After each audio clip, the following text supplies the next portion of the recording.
Primero que nada, muy buenos días, ingeniero. Mi nombre es Aldo Mario Quispecori.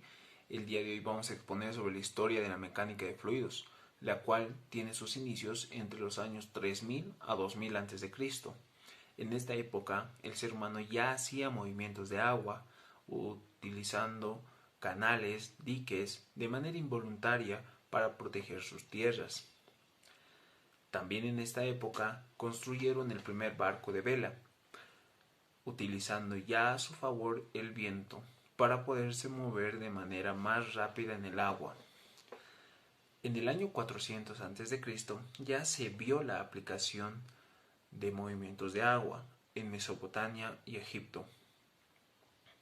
También se dice que los romanos ya conocían sobre la distribución de agua a presión, ya que estas civilizaciones romanas, árabes, al estar rodeadas de agua, empezaron a aprovechar sus capacidades hídricas, como la de fuente de energía, creando así la primera rueda hidráulica de manera muy precaria, pero que cumplía con sus funciones.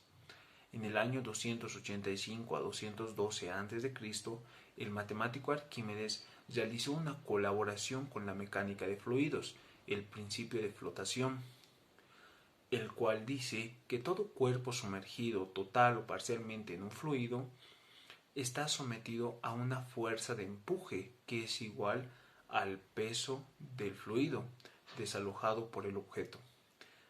Esta fórmula al día de hoy sigue estando en aplicación. Continuando con la explicación, en la Edad Media Leonardo da Vinci quiso hacer un tratado llamado Principio del Tratado de Agua, en cual sus investigaciones más importantes son el movimiento ondulatorio del agua, de que consiste en que mayor la profundidad, mayor es la velocidad. También aportó con sus dibujos de máquinas, como por ejemplo la elevación del agua y un submarino que entre sus principales características era de que tenía llantas y aletas.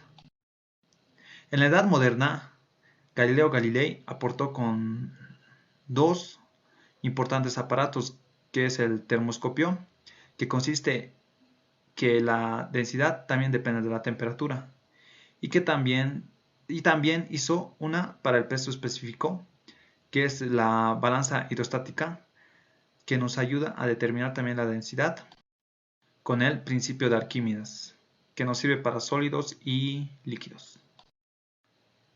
Continuando en esta época también tenemos a Pascal, afirmando que toda presión ejercida hacia un fluido se propagará sobre toda sustancia de manera uniforme.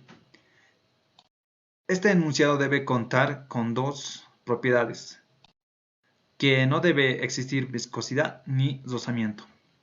También Torricelli aportó con su barómetro, que nos ayuda a medir la presión atmosférica sobre un fluido. Dicho barómetro que funciona con mercurio. También descubrió la velocidad dentro de un recipiente que tiene un orificio de determinada área, que la velocidad de salida depende de la altura que tenga el fluido. La viscosidad. La viscosidad, Isaac Newton fue el que propuso la primera ecuación de la viscosidad, donde los fluidos que responden a esta ecuación se les llaman fluidos newtonianos. Y los fluidos que no responden a esta ecuación se llaman fluidos no newtonianos. También podemos ver que es fundamental la aceleración, donde aparece en la segunda ley de Newton. En conclusión, podemos decir que la viscosidad es un fluido newtoniano que es importante en la propiedad de la termodinámica. La hidrodinámica es una rama de la hidráulica que se emplea para el estudio del fluido en movimiento.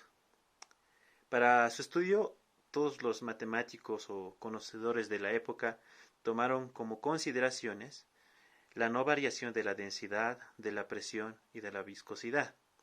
El primer matemático considerable y altamente conocido en esta es Bernoulli, quien dio bastantes aportes a la hidrodinámica y al estudio de la física en general, como ser la conservación de la energía, relacionando la presión, la energía cinética y la energía potencial dentro de un fluido en movimiento. También pudo relacionarla con la ecuación de la continuidad, donde el caudal es el mismo en todo lo largo de un movimiento o de un circuito en movimiento de fluido. Otro de los grandes pensadores y físicos de esa época era Venturi, quien hoy en día nos dio grandes aplicaciones gracias a sus estudios, como el tubo de Venturi. Una de las cosas que él nos dejó fue el principio de Venturi, en el que el caudal, cuando el caudal es constante y la sección que atraviesa es menor, su velocidad aumentará y su presión va a disminuir. El tubo y el principio de Bernoulli están relacionados también con la ecuación de la continuidad. El tubo de Venturi está diseñado para medir la velocidad de un fluido.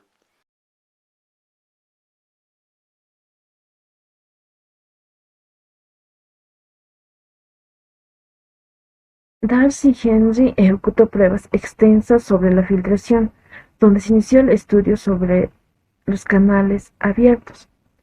Podemos ver que la pérdida de carga se debe a la fricción que existe, que a lo largo de una tubería dada con una velocidad media de fluidos. La ley de la filtración del agua. Esta ley es fundamental ya que rige la filtración del agua a través de los suelos. La ley de Darcy. Esta ley es el movimiento, describe el movimiento del agua a través de un medio poroso. La ecuación de Darcy. Esta ecuación es fundamental ya que es usada en la hidráulica. Permite el cálculo de la pérdida de carga debido a la fricción.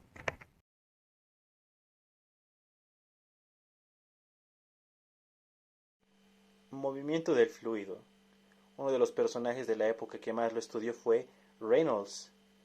Este fue un ingeniero físico irlandés que realizó importantes contribuciones en el campo de la hidrodinámica y la dinámica de fluidos. Reynolds estudió las condiciones en las que circulaba el fluido en el interior de una tubería, que pasaba de un régimen laminar a un régimen turbulento. Fruto de estos estudios vería a la luz el llamado número de Reynolds por similitud entre las fuerzas de inercia y las fuerzas viscosas. El número de Reynolds aparece por primera vez en 1883.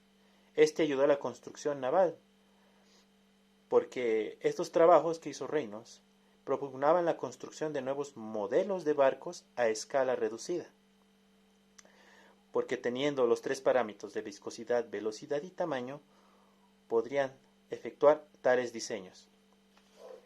El flujo turbulento es aquel que es caótico, en el que las partículas se mueven desordenadamente y las trayectorias de las partículas se encuentran formando remolinos aperiódicos, lo que ocurre que una gran cantidad de configuraciones, como ser canales, tuberías, reactores, sean bioquímicos o nucleares o físicos. El flujo laminar es un movimiento muy suave, muy ordenado. El flujo laminar es típico de fluidos a velocidades bajas y viscosidades altas.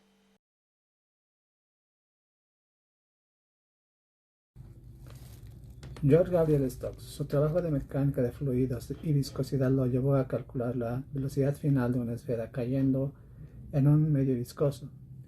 Fue conocido como la ley de Stokes. Derivó una expresión para la fuerza de rozamiento ejercida sobre objetos esféricos con números de Reynolds muy pequeños. Su trabajo fue la base del viscosímetro de caída de esfera, en el cual el fluido es estacionario en un tubo vertical de vidrio. Una esfera de tamaño y densidad conocidos se deja descender a través del líquido. Si se ha seleccionado correctamente, alcanza cierta velocidad final que se puede medir mediante el tiempo que tarda en pasar entre dos marcas del tubo.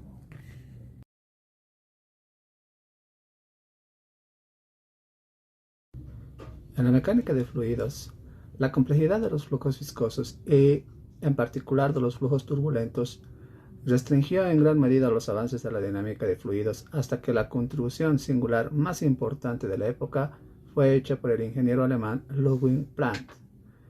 En su corto pero descriptivo documento, Prandtl proporcionó de una sola vez un eslabón esencial entre los movimientos ideal y real de los fluidos de baja viscosidad, por ejemplo el agua, y suministró la base de una gran parte de la mecánica de fluidos moderna. En el siglo XX ha decaído el empirismo puro y los problemas sobre fluidos se han resuelto mejorando constantemente los métodos racionales. Estos métodos han producido muchos resultados fructíferos y han colaborado al conocimiento creciente de los detalles de los fenómenos en los fluidos. Prandtl observó en 1904 que muchos fluidos pueden separarse en dos regiones principales. La región próxima a la superficie está formada por una delgada capa límite donde se concentran los efectos viscosos y en la que puede simplificarse mucho el modelo matemático. Fuera de esta capa límite se pueden despreciar los efectos de la viscosidad y pueden emplearse las ecuaciones matemáticas más sencillas para flujos no viscosos. La teoría de la capa límite establece que, para un fluido en movimiento, todas las pérdidas por fricción tienen lugar en una delgada capa adyacente al contorno del sólido, llamada capa límite, y que el flujo exterior a dicha capa puede considerarse como carente de viscosidad.